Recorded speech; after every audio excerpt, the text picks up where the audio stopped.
right, so I'll be talking about the importance of attachment roots in education today. And before we really dig into my presentation, I have a short task for you. I want you to answer the following question. What are your long-term goals for your children?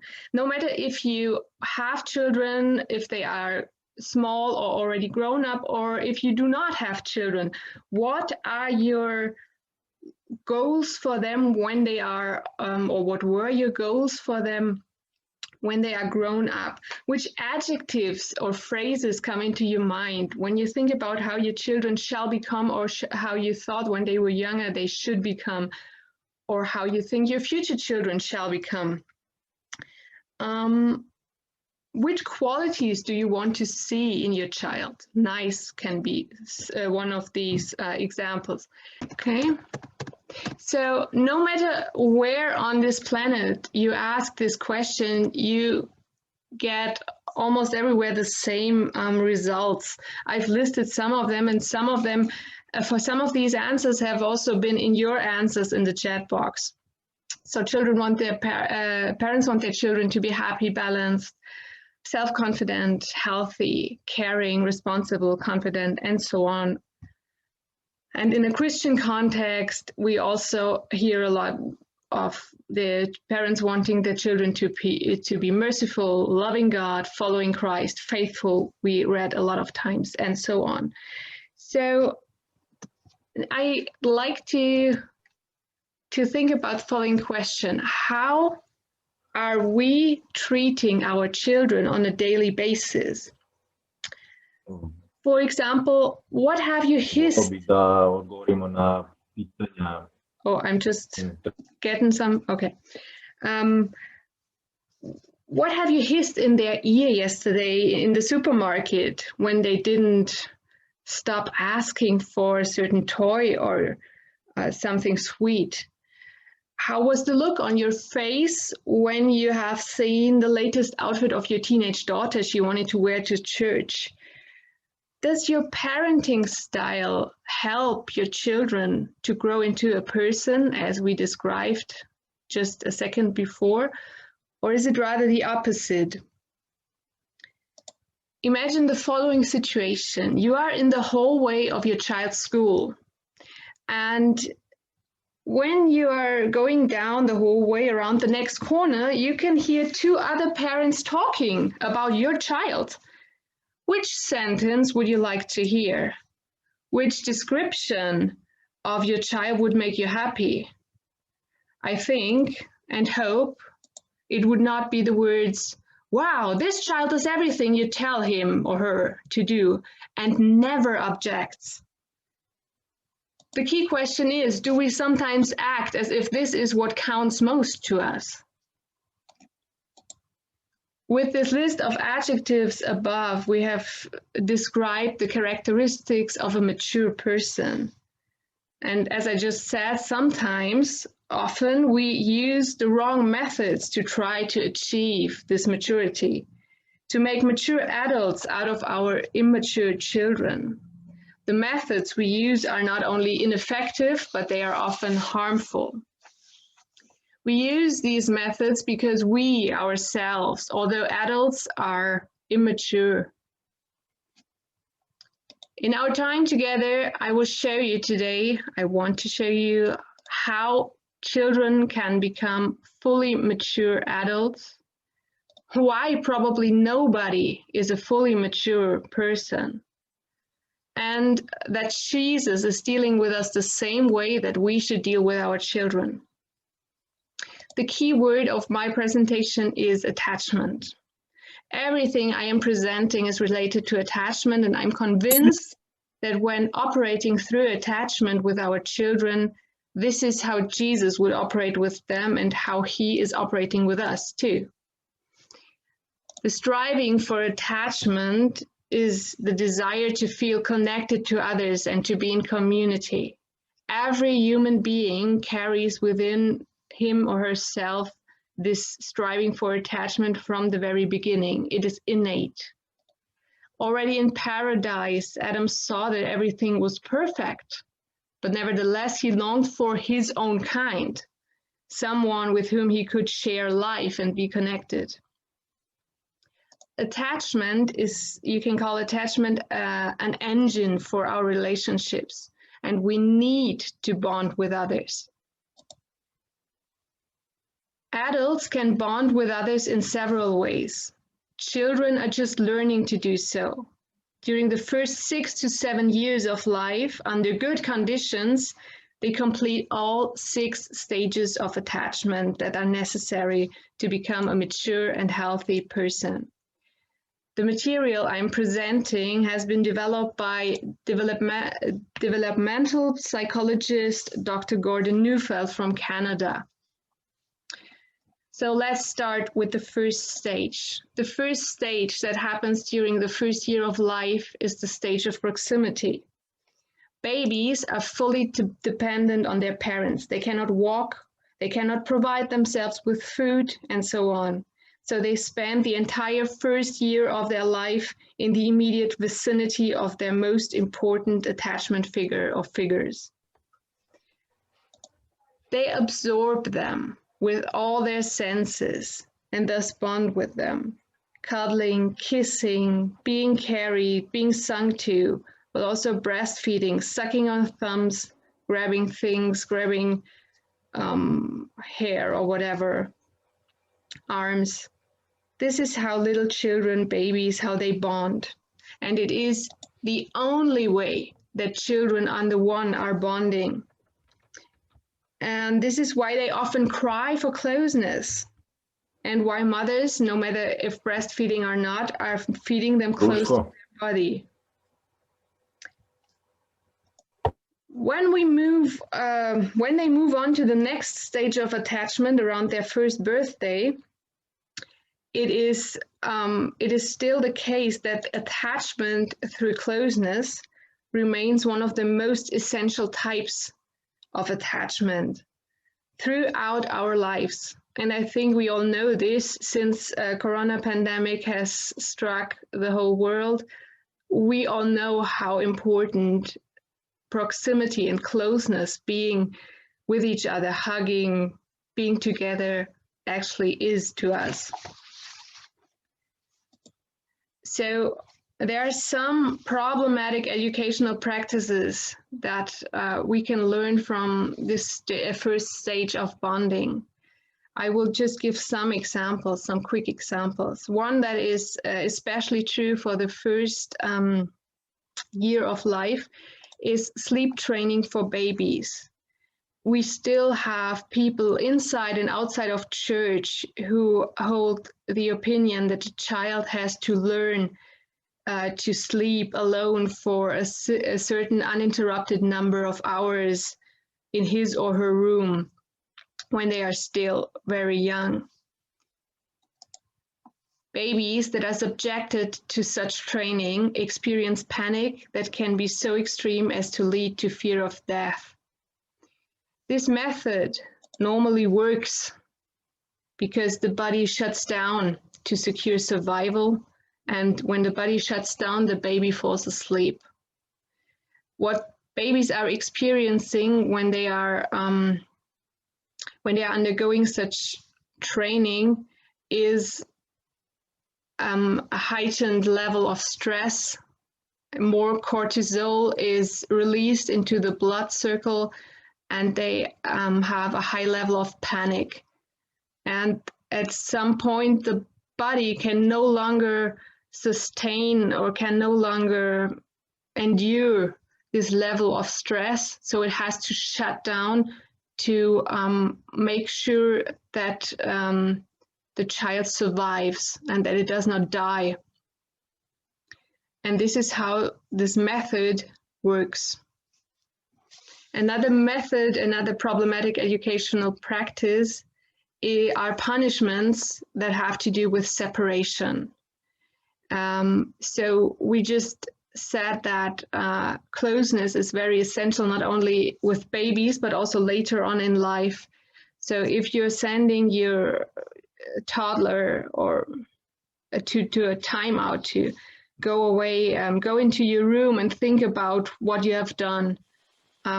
This never works because the child is put in a state of alarm and fear.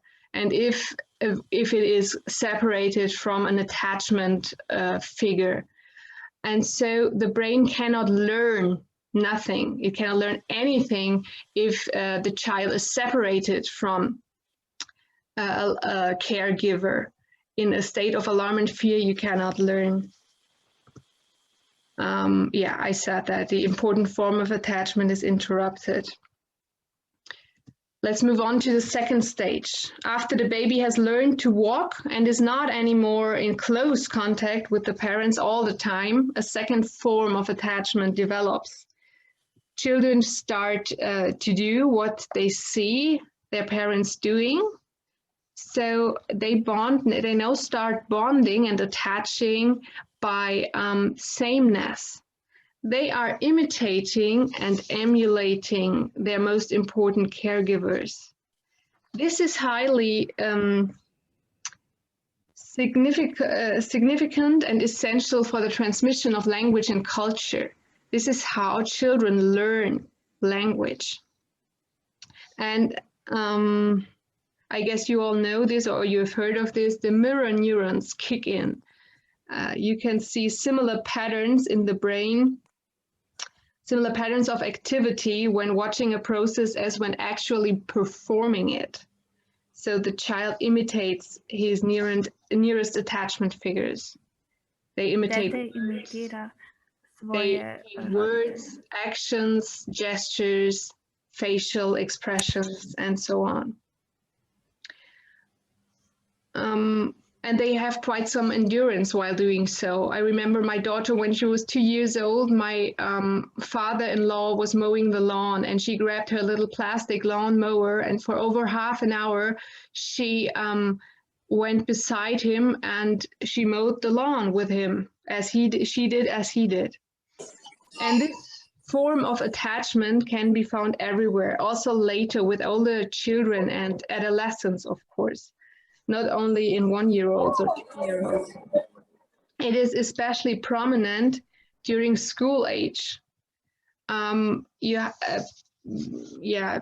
have idols, role models. They all do have the same hairdo of a popular football player, for example. There are cliques in school. They have the same clothes, music, the same topics, the same slang, and the same opinion on certain topics.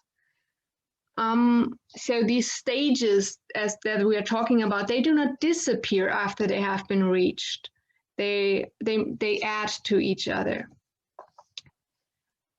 When the child enters the so-called terrible twos, they strive for more autonomy and self-determination. Their own personality starts to unfold. And now the children are in a dilemma.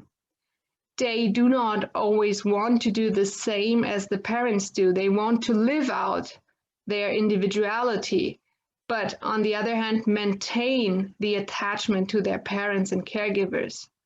So the third attachment level is reached between the 2nd and 3rd year of life. It's about belonging or loyalty. During this attachment level, the toddler claims ownership of everything to which he or she feels a bond, be it parents, siblings, or a toy. Mine is a frequent word at that age. Sorry. They are loyal to friends, parents, and even objects. They feel a feeling of belonging, and they can cry over an empty box of cornflakes in the trash. So everyone who has or had children that age probably remembers things like this. But also here we have some problematic educational practices during that stage. During that stage, children normally are around 2 years old, and many parents at that age try to get the toddler to share with others, with the good intention of teaching him or her altruistic behavior. However, Empathy does not start to develop until about 3.5 years of age. But only when the child begins to develop empathy, he or she is able to put her or himself in the place of others. And then, only then, the child understands that another child may be sad if he or she is rejected, or that the toy will be given back and that it will not disappear with the other child, never to be seen again. So expecting a 2-year-old who is just new to the stage of loyalty and belonging to share generously is therefore impossible.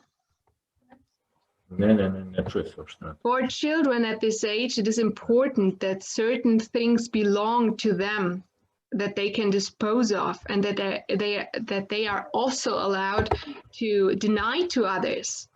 It helps their striving for autonomy and self-determination. And do not be afraid, they will not become egomaniacs later on. On the contrary, as their brains develop and they reach the next attachment levels, they will become mature personalities who are able to feel empathy and share their possessions generously. Now, the fourth stage enters into the life of our children, hopefully at the 4th year of life. It's the stage of significance. This means the feeling of being important to someone.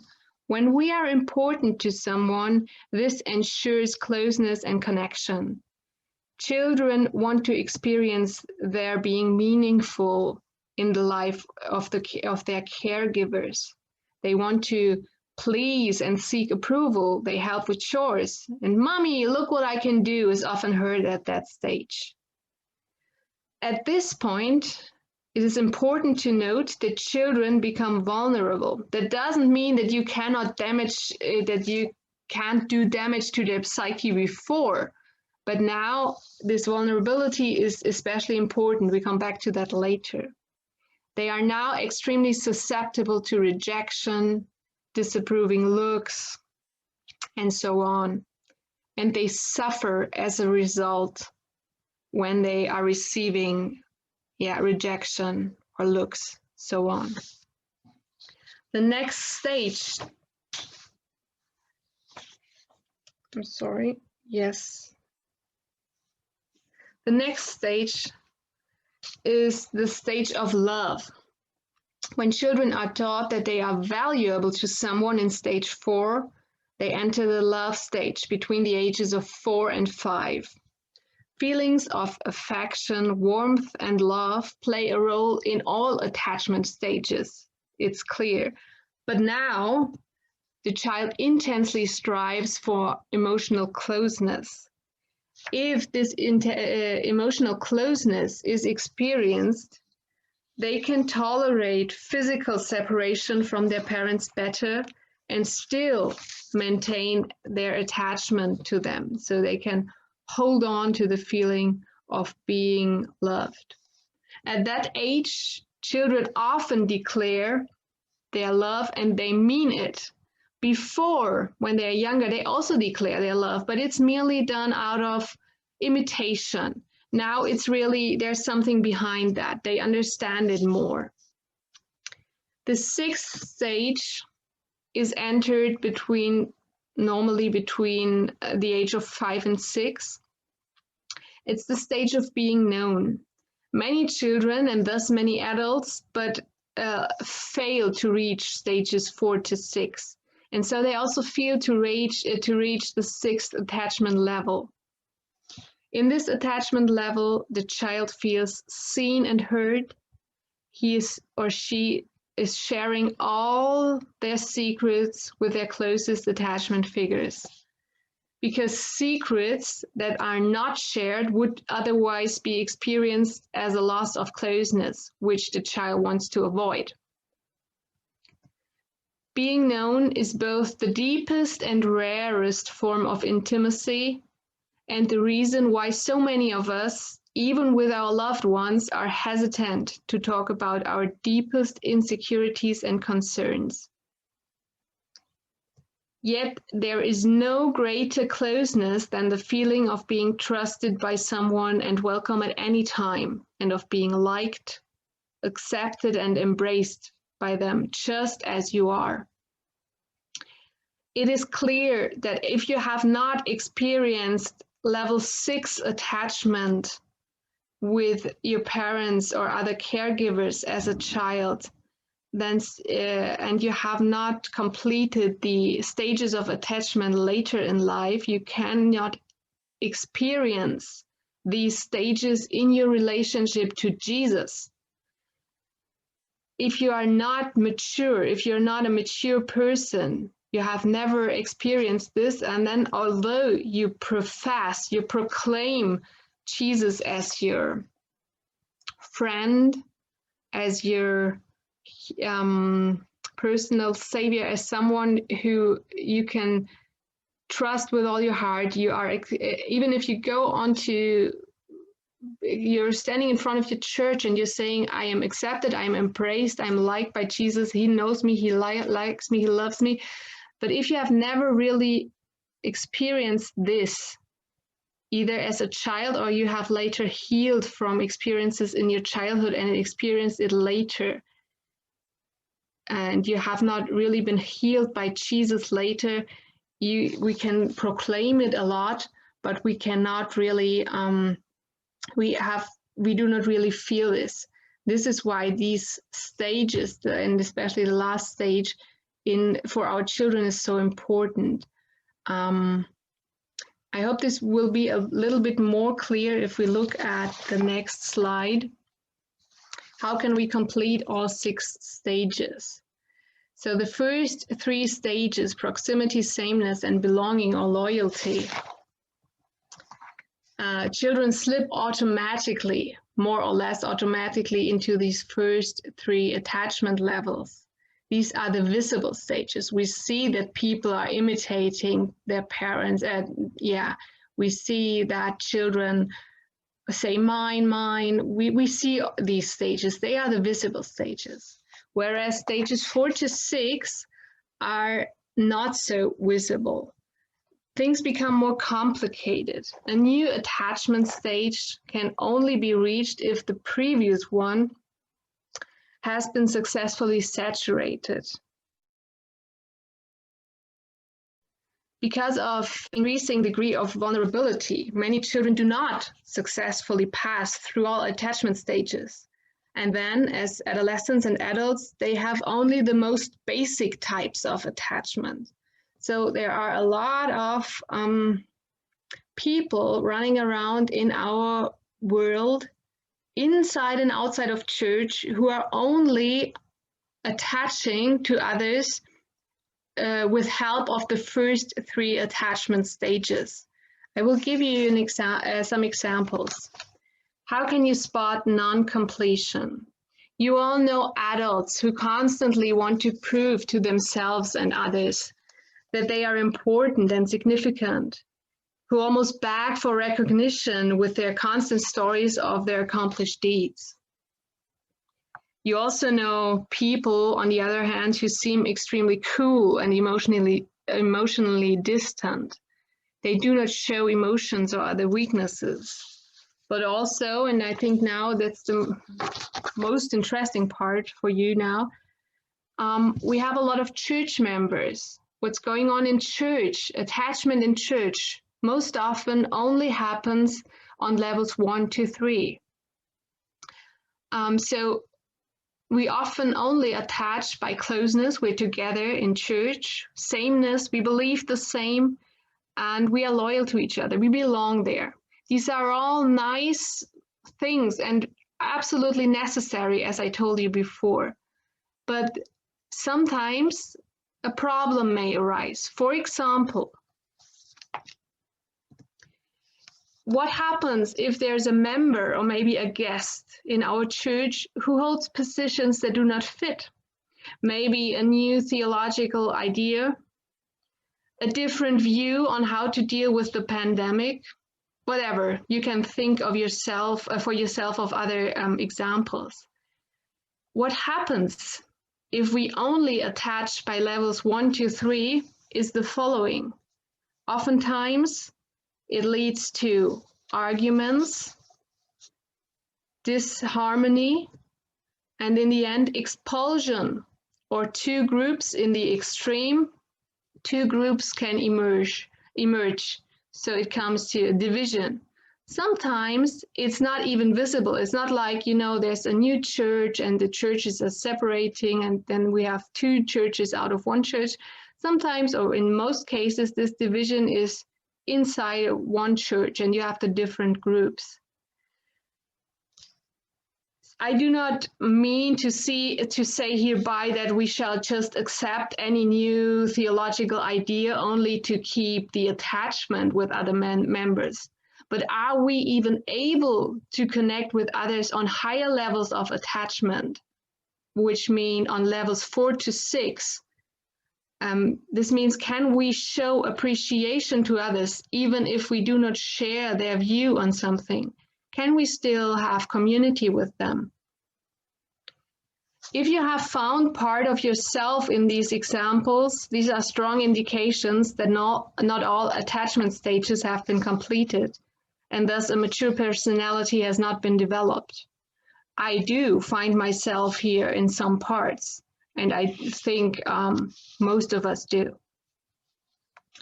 What are the reasons for failure to complete all stages?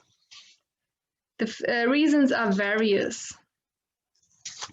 First and foremost, our parents or our closest caregivers, which can also be grandparents or foster parents, are immature personalities themselves and cannot provide children with love, appreciation, loyalty, and warmth that they need to move from one stage to the next, when more and more vulnerability needs to be shown.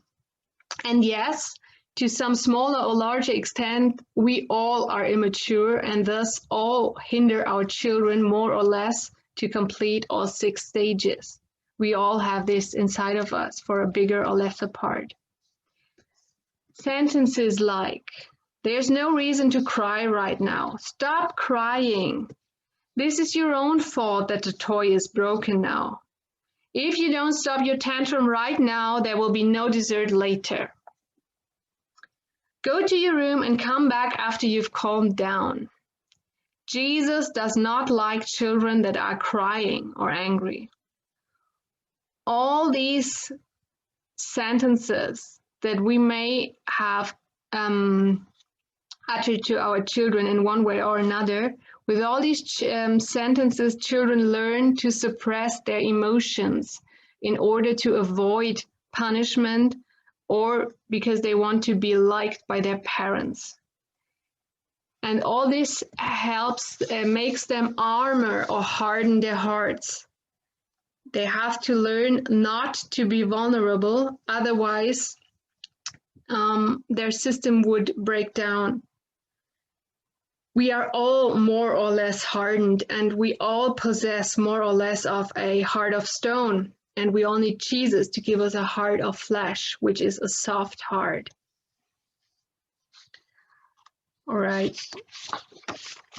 Interestingly enough, Ellen White knew of all these things even back then when she wrote the following lines: "Parents should encourage their children to confide in them and unburden to them their heart griefs, their little daily annoyances and trials. Kindly instruct them and bind them to your hearts. It is a critical time for children. Influences will be thrown around them to wean them from you, which you must counteract. Teach them to make you their confidant. Let them whisper in your ear their trials and joys." I have encountered a treasure in Ellen White's writings, especially when reading the Adventist Home and Education, and I find her to be absolutely in line with what we are seeing in attachment theory. We should be attaching our children to ourselves in a way that they feel loved and they want to tell us their secrets and everything that moves them. All right. before we listen to our final story about Maya, I have the story of Maya for you. I want to ask you a question. You do not have to answer this question, just keep the question in the back of your mind. What is the opposite of love? Don't tell me your answer now. We will talk about it later. Now let's listen to Maya's story. Maya grew up in a Christian family that took God's law very seriously. There were strict rules and high expectations. From an early age, she learned to sit dutifully for 2 hours in church service, because if she didn't, the belt or other forms of punishment were waiting for her at home. She learned to swallow her frustration when she didn't like something, because otherwise she had to sit alone in her room for what felt like an eternity. Her parents conveyed to her very clearly that it was not desirable for her to defy or contradict them. Like that, she was taught proper behavior and obedience towards her parents. She had only Christian friends and stayed away from worldly influences. In fact, Maya became an exemplary Christian who served faithfully in the church and tried to obey God with all her heart. When Maya married and had a child, she had the same high expectations and goals for her daughter's education. More and more, however, parenting became a struggle. The more disobedient her daughter was, the stricter Maya became. The stricter she was, the more her daughter rebelled. This made Maya incredibly angry and desperate. Her husband withdrew from parenting more and more, letting Maya take control. When their daughter became a teenager, their relationship completely fell apart. The daughter had her first boyfriend at 14, and Maya completely lost it. "I cannot have that kind of sin in my house," she told her daughter. As a result, the daughter moved out and lived with her boyfriend. In the beginning, she still came to visit her mother, and Maya wanted to take advantage of these opportunities and corrected her wherever she could. "Since when do you wear earrings? And those clothes are way too provocative. Didn't I teach you how to dress in a sensible way? This worldly boyfriend of yours will take advantage of you and then leave you, and then what man will still want you? You'll be lost if you go on living your life like this." Maya really tried everything to get her daughter on the right track, since she loved her daughter, of course. But the daughter didn't listen, and soon she did not come to visit anymore. Maya asked in church to pray for her daughter and blocked out any further thoughts on the subject by telling herself, "I have done everything in my power. Youth these days are just like that." Let's take a look at Maya's life and her attachment roots. Maya learned from an early age not to disagree, to behave well, how to earn love and be accepted. There was no appreciation, no unconditional love and acceptance. Love was always tied to conditions. Her feelings were never approved. She never experienced mercy, but was consistently punished for her misbehavior. Her whole brain was programmed to obey in order to be loved. And since love and attachment are the greatest needs of every human being, she learned to work for it. Maya has never been able to develop deeper attachment roots, because for that she would have had to show herself vulnerable. She never opened her heart, but instead hardened it. So Maya remained on the most 3 basic levels of attachment. Because she did not receive warmth and love and appreciation, she had to harden her heart in order to survive. And this had come at a price. Maya has never matured in love. She had the facade of a mature Christian, but inside her, she had no mercy for those closest to her. Her daughter she tried to raise as a soldier. She wanted to do everything right, but her character was anything but loving. Her heart was completely armored against any vulnerable feeling, and so she could not sympathize with others. She did not see her daughter's helplessness. She did not see her longing to be loved for who she is. She did not feel empathy, but always saw only her own expectations and rules. Maya could not give her daughter unconditional love because she never experienced it herself. She had no deeper attachment roots, and so there was no other way for her to be connected to her daughter than through sameness.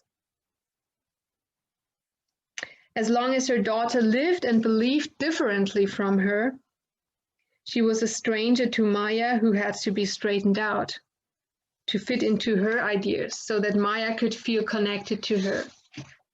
Can love grow in such a relationship? Can a person mature like that? No. In truth, Maya had a very unhappy Christian life. Do you remember the question I asked before telling Maya's story? What is the opposite of love? Hate is what usually spontaneously comes to mind. However, this is the wrong answer. The opposite of love is fear.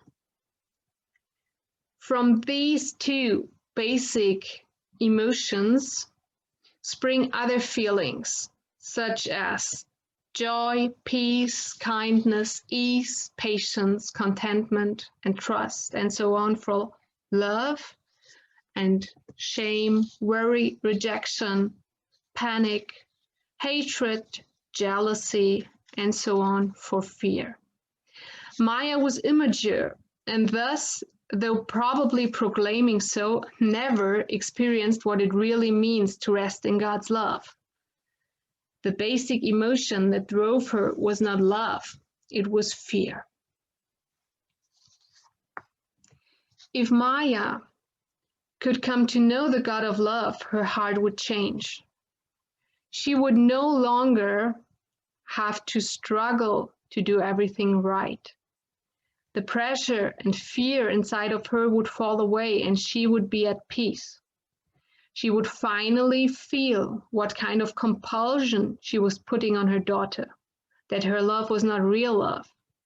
And if she could accept her daughter in all her being, give her compassion, care, and dignity, the protective wall between them would be able to fall. Her daughter would finally get what her heart longs for. She would be able to trust her mother more and more, and eventually open her heart. Of course, it doesn't mean that Maya shall applaud everything her daughter does, but her love and appreciation would always be there. And only this would bring about true change. Only freedom can awaken in her daughter the desire to want to change voluntarily, to listen to her mother's advice, to want to adopt the mother's values, and finally to accept the God of unconditional love.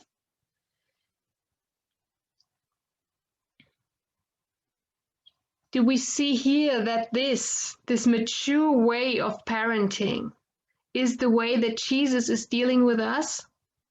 It is the only way how you can have influence on others and how others can heal. Why are we so often treating children other than adults? Why don't we treat them the same way Jesus treats us and as we treat or should treat others? It seems logical to treat adults like this. Why do we not treat children with the same unconditional love that adults and also children need to grow in Christ and to mature? What are our motives in parenting? Are we parenting out of fear or out of love? I'm convinced that we all love our children with all our hearts, but I believe it is not a pure, unadulterated, and mature form of love. Our love is interspersed with smaller or larger amounts of fear, because it is interspersed with larger or smaller amounts of immaturity. Sentences like, if the child doesn't obey me now, she'll always disobey. If the 4-year-old doesn't learn to share now, he'll never learn it and become a big egotist. Or, what will the other church members think of us as parents when my 3-year-old throws a tantrum in the foyer? In all of these example sentences, fear speaks. And it causes us to humiliate, to punish, to threaten, to coerce, or bribe. None of these means has been ever used by Jesus to bring people under his influence. And shouldn't we act like Jesus does with our children too? Jesus' means of choice was and is love. And this love fundamentally transforms people, no matter if adults or children. 1 John 4, verse 18 says, fear is not in love, but perfect love casts out fear. For fear has to do with punishment. Whoever then fears has not become perfect in love. I wish for all of us to learn to see our children with the eyes of love, the eyes of Jesus. May the God-given power of attachment help us to become ourselves mature and to make it possible for our children to become mature in Christ. At the end, I would like to close with my favorite quote by Ellen White. Only by love is love awakened. If you are interested on going deeper into that topic of attachment and attachment theory, the literature I used is Deborah McNamara's Rest, Play, Grow, and she's a scholar of Gordon Neufeld. His basic book, the essential book, is Hold On to Your Kids, Why Parents Need to Matter More Than Peers. And another book I used was written by Alfie Kohn, Unconditional Parenting, Moving from Rewards and Punishments to Love and Reason. Gordon Neufeld founded the Neufeld Institute, where you can do courses on attachment theory and different topics, aggression in children, anxiety in children, adolescents and how to deal with them, how to deal with your child under 7. We have founded a podcast. Last September, we started this podcast in German. It's called In Bindung in German. You can see it in the last paragraph down here. And so far, we have uploaded over 20 episodes on this podcast that deal with attachment parenting in connection to our Christian belief. So you will find a lot of attachment, a lot of material on attachment parenting, even maybe podcasts. But what we found missing was to create a link between this theory, which we think we have found to be the way of Jesus, the Jesus way of parenting. And we wanted to make this connection between attachment theory and our Christian belief. So this is why we founded this podcast. And in these episodes of the podcast, we are talking about attachment theory, but we are connecting it to the Bible. And we're also talking about these stages of attachment that I've presented to you today and other topics that are interesting for parents. And God has blessed this ministry so incredibly. We are all doing this in our free time. We are all mothers of little children, and we're all still at home almost. Yes, and God has led us miraculous ways so that we have started our podcast now in 3 other languages. We have an English podcast. It's called theBond, a French, Le Lien, and a Spanish, En Vínculo.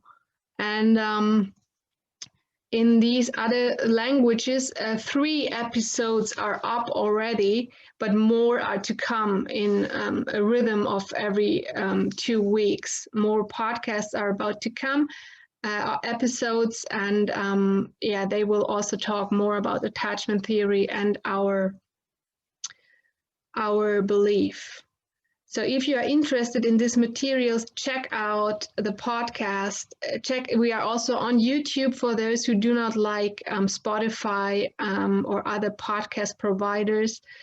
And we have an Instagram page for the German one and the English one so far. So yeah, thank you for your attention. I hope you could take away something for you.